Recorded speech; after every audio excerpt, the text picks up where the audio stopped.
La gloire est un venin qui tue par là où il enivre. Le jeune berger de Bethléem pensait avoir accompli le plus difficile en abattant le géant de bronze dans la vallée des Térébintes. Il ignorait que le sang de Goliath, séchant sur ses mains, venait de l'enchaîner à un monstre bien plus redoutable, la paranoïa d'un roi déchu. Gabaa, la capitale forteresse de Saul.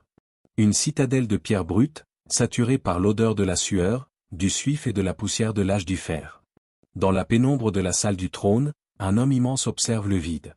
Ses yeux, autrefois habités par l'esprit du Très-Haut, ne reflètent plus que la lueur mourante des torchers et les ombres mouvantes d'une folie destructrice. Le roi Saul écoute. Au-delà des remparts de sa dévotion perdue, le peuple chante. Les femmes dansent. Et un nom revient, comme un couperet rythmé, David. En une seule journée, l'adolescent anonyme est devenu une idole nationale. Mais dans les couloirs étouffants du pouvoir, l'adoration de la foule est une sentence de mort. Alors que le trône vacille sous le poids de la malédiction divine, une amitié mystique, une gloire fulgurante et une haine sanguinaire vont s'entrelacer pour transformer le palais en un piège mortel. La couronne d'Israël réclame du sang, et le jeune oint s'apprête à découvrir le prix de son élection. Le premier livre de Samuel, au chapitre 18, consigne l'un des retournements psychologiques les plus fascinants de l'histoire biblique. À l'instant précis où David termine son rapport au roi Saul, tenant encore le trophée macabre du champion philistin, un regard croise le sien. C'est celui de Jonathan, le fils aîné du roi, le prince héritier. Jonathan n'est pas un lâche. C'est un guerrier d'élite, l'homme qui, à lui seul avec son porteur d'armes, avait semé la terreur dans le camp des Philistins à Michma. Il est l'héritier légitime d'une couronne en sursis.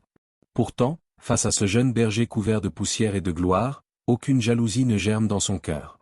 Le texte hébreu utilise des mots d'une force théologique et humaine rare. L'âme de Jonathan fut attachée à l'âme de David, et Jonathan l'aima comme sa propre âme. Ce n'est pas une simple sympathie politique. C'est une reconnaissance spirituelle. Jonathan, homme de foi, comprend immédiatement que l'onction divine a quitté sa propre lignée pour reposer sur ce garçon aux cheveux roux. Devant la cour stupéfaite, le prince héritier accomplit un geste d'une portée politique immense. Il dépouille sa propre identité royale. Il ôte son manteau de prince, sa tunique de guerre, et jusqu'à son épée, son arc et sa ceinture de cuir, pour les donner à David. Par ce dépouillement volontaire, Jonathan brise le protocole dynastique.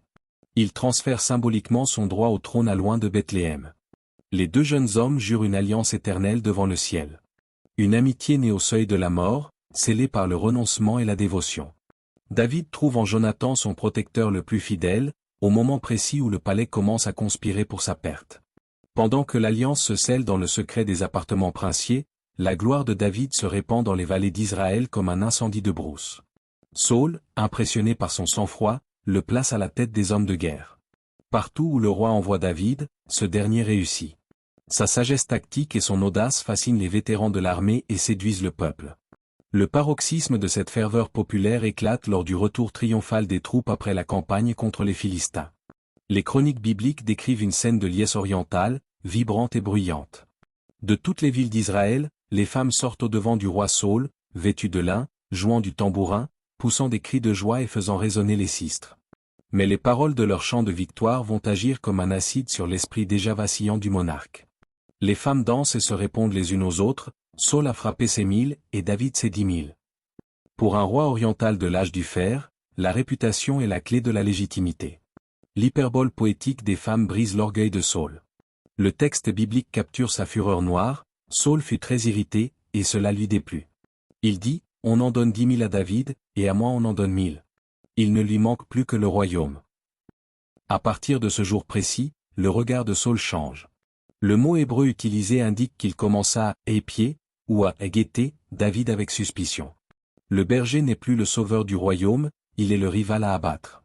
L'étincelle de la jalousie vient de tomber sur la paranoïa de Saul. Elle va embraser le palais et transformer le trône en un échafaud. Le lendemain de cette humiliation populaire, la tragédie frappe.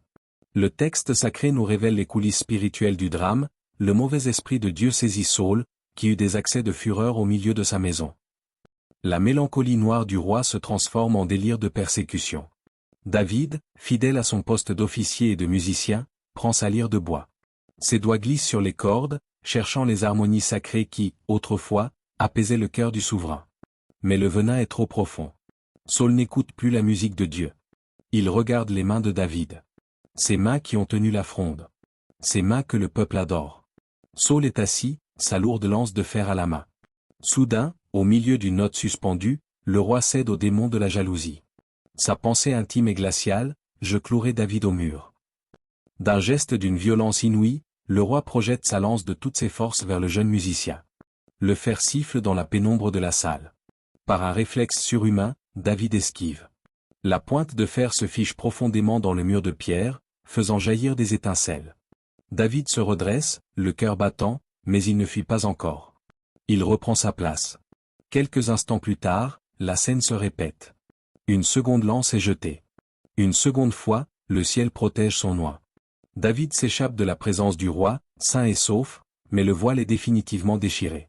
La guerre civile n'est pas déclarée dans les plaines, elle a commencé à l'intérieur même de la maison royale. Saul comprend alors une vérité terrifiante pour lui, Saul craignait la présence de David, parce que l'Éternel était avec David, tandis qu'il s'était retiré de lui. Ne pouvant le tuer de ses propres mains sans soulever le peuple, Saul va concevoir un plan machiavélique. Il éloigne David de sa présence en le nommant chef de 1000, espérant que le fer des Philistins fera le travail à sa place.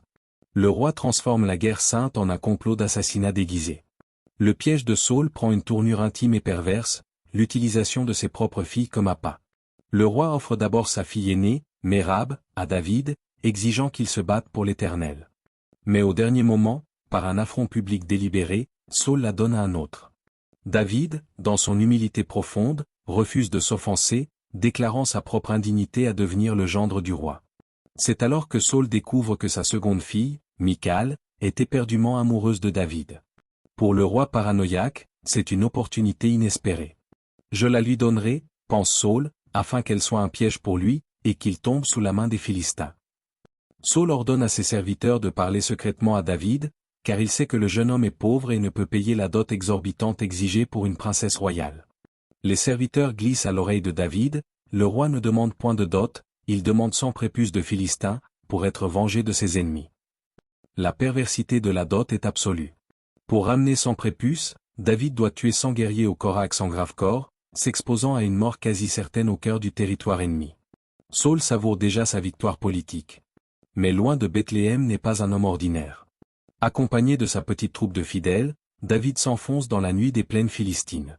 Ce qui devait être son arrêt de mort devient le théâtre de sa supériorité militaire écrasante. Avant le terme fixé par le roi, David revient à la cour. Au pied du monarque blême de stupeur, David fait jeter non pas 100, mais 200 prépuces de Philistins, comptés un à un devant le roi pour sceller le contrat. Saul est acculé par sa propre ruse. Il est contraint de donner sa fille Michal en mariage à l'homme qu'il est le plus au monde. Désormais, David dort au sein même de la famille royale, aimé du prince héritier, marié à la princesse, idolâtré par le peuple. Saul voit le piège de l'élection divine se refermer sur lui. Sa haine se transforme en une obsession totale, une folie d'État qui ne reculera devant aucun sacrilège. Nous sommes à la fin du chapitre 19 du premier livre de Samuel. Le vernis des alliances politiques a totalement éclaté. Saul ne se cache plus. Il ordonne publiquement à Jonathan et à tous ses serviteurs de mettre David à mort. Malgré les supplications de Jonathan qui parvient à apaiser temporairement son père, la folie du roi reprend le dessus après une nouvelle victoire militaire de David. Une troisième lance est jetée dans la pénombre, manquant de peu de clouer le héros au mur. Cette fois, David s'enfuit et se réfugie dans sa propre maison. Mais les espions de Saul sont déjà là, postés dans l'ombre des ruelles de Gabaa. Ils ont ordre de cerner la maison pendant la nuit et de le tuer au matin, dès qu'il franchira le seuil. C'est Michal, l'épouse de David, qui repère les lueurs des lames de bronze dans la nuit. Elle regarde son mari et prononce ces paroles de vérité, « Si tu ne sauves pas ta vie cette nuit, demain tu seras mort. » Le choix est d'une brutalité totale. Rester, c'est accepter l'échafaud royal. Partir, c'est abandonner sa femme, sa position de général, son confort de prince, et devenir l'ennemi public numéro 1 du royaume. C'est le passage de la gloire des palais à la misère de la clandestinité. Michal détache une corde.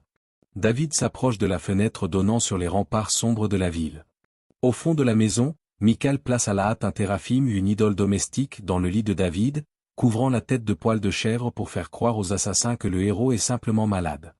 David enjambe le rebord de la fenêtre. Ses mains agrippent la corde de lin. Il regarde une dernière fois les lumières de la ville qu'il a acclamée. Sous ses pieds, le vide noir du désert de Judée l'attend. Un désert aride, infesté de scorpions, de bêtes sauvages et de patrouilles royales prêtes à le traquer comme un chien. Au moment même où ses pieds touchent le sol poussiéreux à l'extérieur des remparts, les portes de sa maison sont enfoncées par les gardes de Saül, les glaives levés.